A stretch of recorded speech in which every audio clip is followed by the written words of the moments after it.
आलस्य, डर और कायरता मनुष्य के वह दुश्मन हैं जो उसे सफल होने से रोकते हैं। अगर आपको सफल होना है तो आपको अपना आलस्य त्यागना होगा।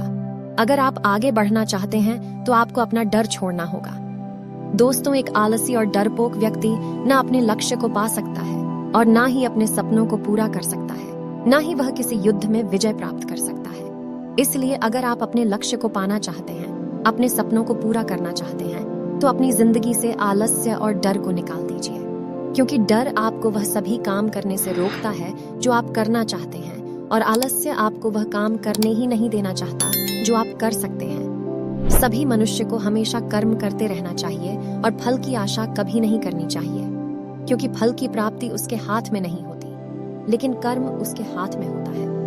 और जो व्यक्ति समर्पण भाव से अपना कर्म करता है, उसे पर देने के लिए तो मैं तो बैठा हुआ हूँ, इसलिए हमेशा कर्म करते जाओ। फल की उम्मीद ना करें, क्योंकि कल की उम्मीद करने से आप अपने कर्म से ध्यान नहीं दे पाएंगे। कर्म करने वाला व्यक्ति आज नहीं तो कल जरूर सफल होता है, लेकिन अकर्मण्य व्यक्ति जीवन में कभी भी सफल नहीं हो पाता। इसलिए अगर आप सफल होना चाहते हैं तो आपको अपने कर्म पर पूरा ध्यान देने की जरूरत है, जिससे आपको अच्छे फल की प्राप्ति हो। दोस्तों, अगर कर्म करने के बावजूद आपको अपने मनचाहे फल की प्राप्ति नहीं हो पा रही है तो कभी भी निराश नहीं होना चाहिए, बल्कि कृष्ण के भरोसा कर आगे बढ़ने की चेष्टा करती रहना चाहिए। और यकीन मानिए, भगवान आज नहीं तो कल आपको सफल, समृद्धि और आपके कर्मों का सही फल जरूर देंगे। जिंदगी में हम कितने सही हैं और कितने गलत हैं, यह केवल दो लोग जानते हैं, एक परमात्मा और दूसरी हमारी अंतरात्मा।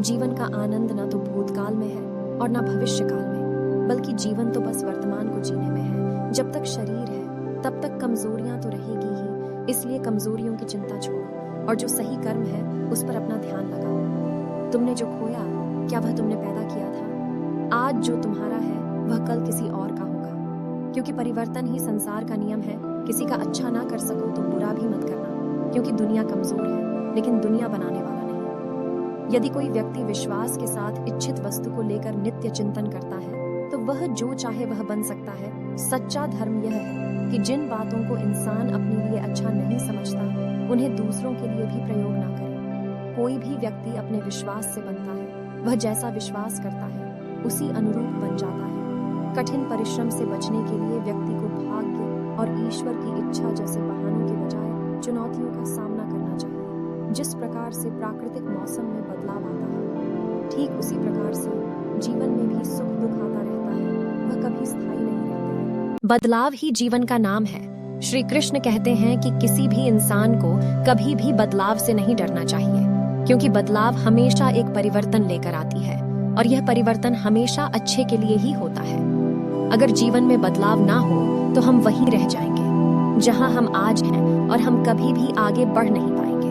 कभी कभी बदलाव या परिवर्तन हमें कष्ट भी देता है, पर यह कष्ट हमेशा के लिए नहीं रहते और आगे चलकर हमेशा सुख देते हैं। आपने नदी के पानी को कभी सड़ी डरते हुए नहीं देखा होगा, क्योंकि नदी हमेशा परिवर्तित या बहती हुई रहती है, कभी रुकती नहीं है। लेकिन एक तालाब का पानी जब परिवर्तित नहीं होता है, जिसमें बदलाव नहीं आता है, वह धीरे धीरे सड़ी आच जाता है।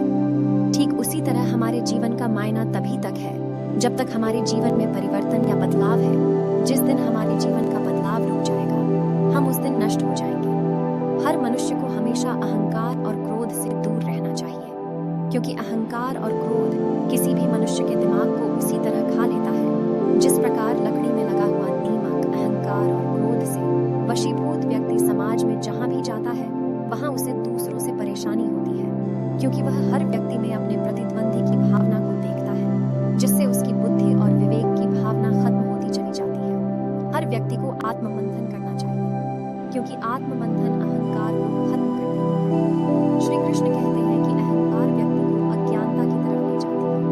इसलिए जीवन में सफलता चाहने वाले व्यक्ति को हमेशा अहंकार और घमंड से दूर रहना चाहिए। मनुष्य के निर्माण उसके विचारों से ही होता है, और मनुष्य जैसा सोचता है वैसा ही बन जाता है। इसलिए हर मनुष्य को हमेशा सकारात्मक और अच्छे सोचों के साथ ही अपने जीवन बिताना चाहिए। अगर आपके मन में अच्छे विचार होंगे तो आपका जीवन भी अच्छा होगा, लेकिन अगर आपके मन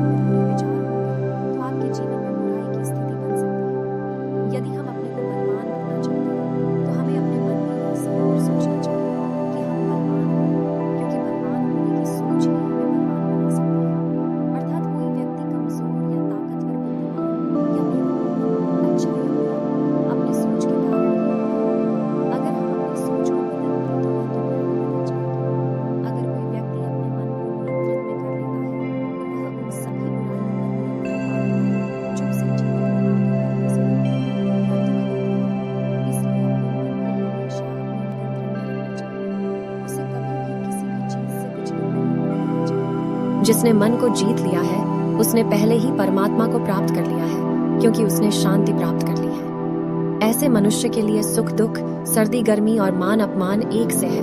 व्यक्ति को अगर अपना या फिर घर के सदस्यों का पेट भरता है तो खुद मेहनत करते कमाए गए पैसों से खरीद कर भरे। किसी दूसरे के अन्न में खुद का हक न समझे, क्योंकि वो अन्न भी किसी के द्वारा की गई मेहनत के बाद ही मिला है। ऐसे में अगर आप पराया अन्न की इच्छा रखते हैं, स्वास्थ्य पर अच्छा असर नहीं पड़ता है। दान करने से पुण्य की प्राप्ति होती है। श्री कृष्ण कहते हैं कि अगर आपके अंदर दान की इच्छा है तो खुद के द्वारा कमाए गए पैसों से ही दें। अगर आप किसी दूसरे व्यक्ति के द्वारा लाई गई चीजों का दान करते हैं तो उसका 1% फल आपको नहीं मिलता है। व्यक्ति को कभी भी दूसरों की निंदा नहीं करना चाहिए। इससे वह दूसरों की ही नहीं बल्कि खुद का नुकसान करता है। निंदा से किसी भी मनुष्य की बर्बादी शुरू हो जाती है। वह दूसरों के सामने बुरा साबित हो जाता है। इसके साथ ही उसके ऊपर किसी भी तरह का विश्वास, प्रेम नहीं रखते हैं।